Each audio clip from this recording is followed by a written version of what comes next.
विराटनगर में एक mental hospital के बाहर सुबह एक ऑटो आकर थमा। गाड़ी से एक लड़का उतरा जिसका नाम कवि था और वह अस्पताल के गेट की ओर बढ़ने लगा। जब कोई गार्ड नहीं आया तो कवि ने खुद ही गेट खोलकर अंदर जाने का प्रयास किया। जैसे ही गेट खुला, एक आदमी ने कवि से पूछा, क्या आप टीवी ठीक करते हैं? कवि ने उत्तर दिया, नहीं। इसके बाद उस आदमी ने कवि को जोरदार थप्पड़ मारा और पूछा, तो तुम यहाँ क्यों हो? कवि थोड़ी हैरानी में था। थप्पड़ खाने के बाद उसका सिर चकराया, लेकिन वह खुद को संयमित रखकर कहा कि वह नौकरी के लिए आया है। तब एक डॉक्टर और 4 कंपाउंडर गेट के पास पहुंचे। उन्होंने थप्पड़ मारने वाले आदमी को पकड़ लिया। डॉक्टर ने कहा, कंपाउंडर, इसे ले जाकर तैयारी करो, मैं जल्दी आता हूँ। जब कंपाउंडर चला गया तो कवि डॉक्टर के पास गया और पूछा, क्या आप बता सकते हैं कि डॉक्टर पाटिल कहाँ मिलेंगे? डॉक्टर ने कहा, मैं ही पाटिल हूँ।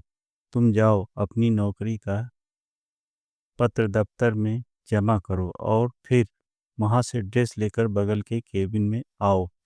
कवि थोड़ी देर में कंपाउंडर की वर्दी पहनकर डॉक्टर के केबिन में पहुंचा।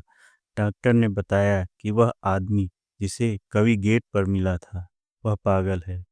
वह कुछ दिनों से वहाँ यहाँ आने वाले लोगों को टीवी ठीक करने वाला समझ रहा है, और जब उसको पता चलता है कि वह वास्तव में टीवी ठीक करने वाला नहीं है, तो वह उसे थप्पड़ मार देता है। इसके बाद डॉक्टर ने अपने अस्पताल के कंपाउंडर कांति को बुलाया और कवि का परिचय करवाने के लिए कहा। कांति ने कुछ ही देर में कवि को सबके साथ मिलवा दिया और फिर उसे मरीजों के कमरे में ले गया। वहाँ हर कोई कुछ न कुछ अजीब हरकत कर रहा था।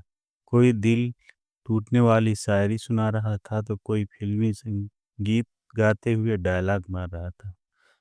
सभी मरीजों को देखते हुए कांति ने कवि से कहा कि आज के बाद से तुम्हें इन सारी चीज़ों को झेलना होगा। इतना कहकर कांति वहाँ से चला गया। तभी कवि को पता चला कि उसकी नाइट ड्यूटी थी।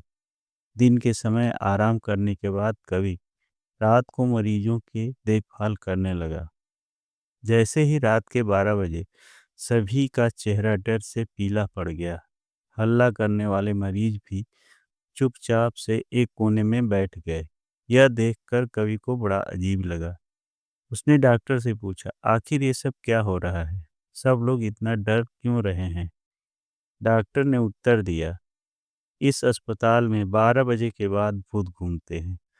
वो सभी पुराने मरीज हैं जिनकी इलाज के दौरान मौत हो गई है। तुम संभल कर रहना।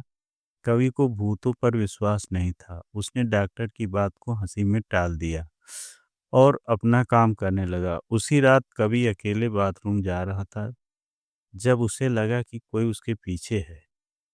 मुड़कर देखने पर कोई नहीं दिखा।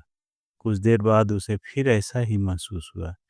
कवि ने सोचा कि यह भूत की बात उसके दिमाग में घूम रही है, इसलिए उसे वहम हो रहा है। बाथरूम करके जब कवि बाहर आ रहा था तो उसे शीशे में लिखा हुआ दिखा, आज तुम पागल हो जाओगे।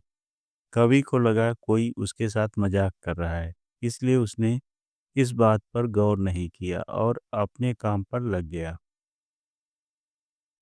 कुछ देर बाद कवि को एक तेज चीख सुनाई दी। वह दौड़ते हुए आवाज की ओर बढ़ा। जैसे ही कवि वहां पहुंचा, एक पागल ने दरवाजा अंदर से बंद कर दिया। किसी तरह से कवि ने उस दरवाजा को खुलवाया। दरवाजा खुलते ही उस पागल ने कवि को हवा में उछालकर गिरा दिया। कवि को इतनी जोर से गिराया था कि उसकी पीठ में गहरी चोट लग गई। तभी एक जोर की हंसी कवि को सुनाई दी। वही पागल हंसते हुए बोला कि मैं कहा था ना कि आज तू पागल हो जाएगा। कवि ने गुस्से में चिल्लाते हुए कहा, पागल आदमी, तूने ये क्या किया? रुक, तुझे अभी बिजली का झटका देता हूँ। पागल ने जवाब दिया, अस्पताल में मिलने वाली बिजली के झटके से ही तो मेरी मौत हुई है। अब तू क्या मुझे कोई शॉक देगा? अब मुझे इतना डर नहीं। इतना कहते ही उस पागल भूत ने कवि को एक हाथ से पकड़ा और दूसरा हाथ स्विच बोर्ड में डाल दिया। इस तरह कवि से को बिजली का इतना तेज झटका दिया कि उसकी चीख से पूरा अस्पताल गूंज उठा। कवि की आवाज़ सुनकर अस्पताल में मौजूद नाइट स्टाफ दौड़ते हुए उस कमरे की तरफ आए। सबको वहां कवि बेहोश हालत में मिला। तुरंत कवि को मरीज के बेड पर लेटाया। उसी दिन से कवि की दिमागी हालत खराब है। अब कवि अपने आप को उस अस्पताल का डॉक्टर समझने लगा है। अपनी पागल स्थिति और डॉक्टर बनने की वहम के चलते कवि ने ब्लेड से अब तक कई लोगों का पेट काट दिया है। उस रात भूतिया अस्पताल से कवि की तरह ही चीखने की आवाज़ आती है और किसी न किसी को वो भूत कवि की तरह ही पटक देता है। ये चीखने की आवाज़ हमेशा उसी समय आती है जब कवि को बिजली के झटके दिए जाते हैं। कभी कभी हमारे लिए सामने वाले की चेतावनी को हल्के में लेना खतरनाक हो सकता है। हमेशा सतर्क रहना चाहिए। थोड़ी सी भी सावधानी हटने पर भयानक दुर्घटना हो सकती है।